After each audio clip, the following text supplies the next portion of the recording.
Yan, may inuwi si tatay na ulam na pananghalian. Nag-uwi lang naman siya ng napakasarap na mushroom, banana mushroom. Ayan, ang laki-laki, no? O, kasya na yan sa amin, sa pananghalian. O, mushroom, banana mushroom, tsaka nag-uwi din siya ng konting pako-pako. Pang-salad yan. Masarap yan na pang-salad. Solve na naman ang tiyan nito kapag naluto. So, ayan. Hugasan natin ng mabuti yung banana mushroom. Sana laging may ganito, no? Para healthy palagi. Dito sa probinsya, kakakuha ka ng ganyan sa mga puno ng saging. So, ayan, niluluto na natin, guys. Nakuha ni tatay na mushroom. Masarap to kapag mayroong halong malunggay. Pero dahil walang malunggay, walang Filipino malunggay. Filipino malunggay, yung maliliit. So, naghanap ako ng maihahalo o maisasahog na gulay. Ang nakita ko, itong Chinese malunggay. Dahil wala ang Filipino malunggay, Chinese malunggay ang kinuha. So, ayan. Hugasan natin yung Chinese malunggay. Hugas ang mabuti. At yan na nga, ilagay na natin dahil kumukulo naman na yung ating mushroom. Ilalagay na natin itong pangsahog na malunggay. Chinese malunggay yan, masarap yan. Pwede rin yan ihalo sa munggo. Paborito ko rin yan Chinese malunggay. Hintayin lang natin na maluto yung Chinese malunggay, pwede nang kumain. So, yan na nga, guys. Paluto na. Yan, ang sarap ng sabaw niyan. Mushroom na may Chinese malunggay. O, tikman natin. Sarap. Yummy naman ng sabaw nito. Sulit ang ating ulam ngayon. Marami na namang kanin ang itutumba nitong ulam na to. Ngayon naman, hugasan naman natin yung ating pako. Next natin yung pako. Hugasan mabuti bago ito hati-hatiin sa maliliit. Tapos lagyan din natin ng ingredients. Sa iba, binablanch pa nila ito, pero sa amin hindi na namin binablanch ito. Ganito lang, fresh siya nakakainin. Hugasan mabuti. So, yan. Diba? Konti lang yan, pero makakarami ka na ng rice dyan sa pakot na yan. Ayan, patapos na natin. Tignan mabuti. Fresh, no? Galing yan sa bukid, sa gilid ng sapa. Pinuha ni tatay. Ito na. Hati-hatiin na natin. Lagyan na natin ng ingredients.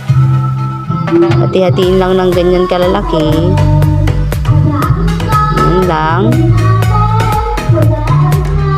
Pagkatapos, lagyan din natin ng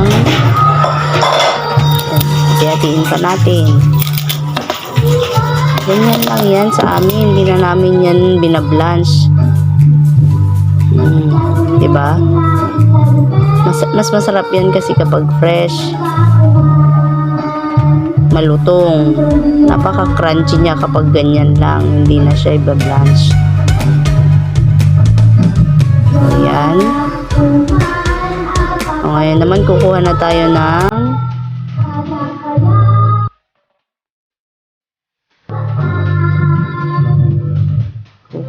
ng pansahog natin. So, ang kinuha natin ay luya.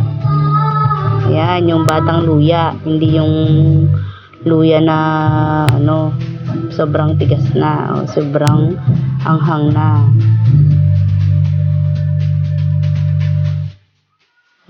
Sasawag lang natin dyan. O, tadtarin muna natin yung luya. Tadtarin mabuti yung luya. Ganyan nga.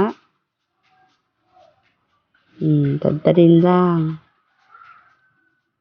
Pagkatapos nyan, lagyan din natin ng sibuyas. So, yun. Malapit nang matapos yung luya. Sunod naman natin yung sibuyas ngayon. Mas masarap pa sana to kapag merong ano na yung hinahalo ko dito? Kamatis. Sarap-sarap sana kapag meron pang kamatis. So, yan na nga.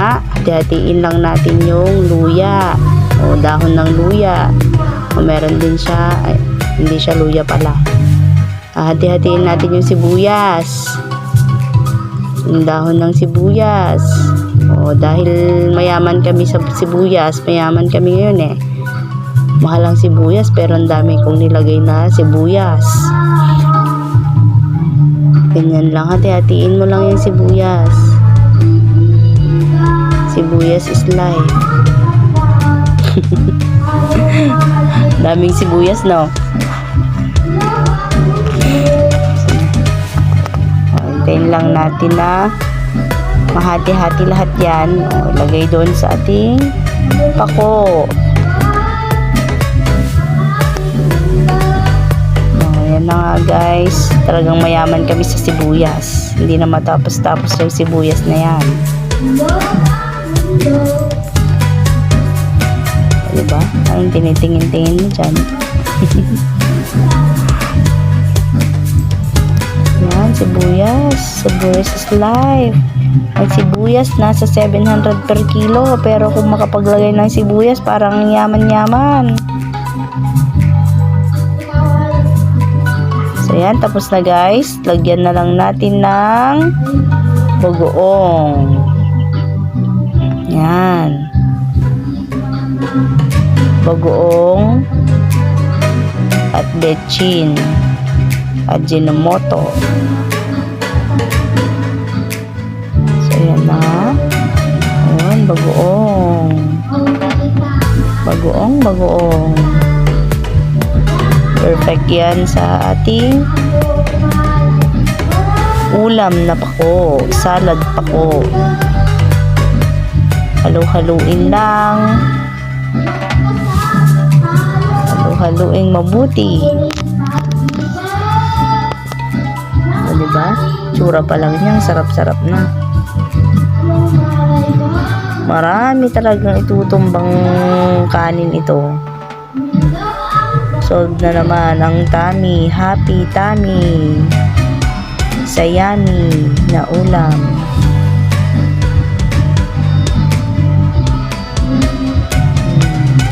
Yan. Halu-haluin lang, halu-haluin. So, pagkatapos pang halo-halo yan, okay na yan. Pwede na tayong kumain. So, yan na. Ready na yan, guys.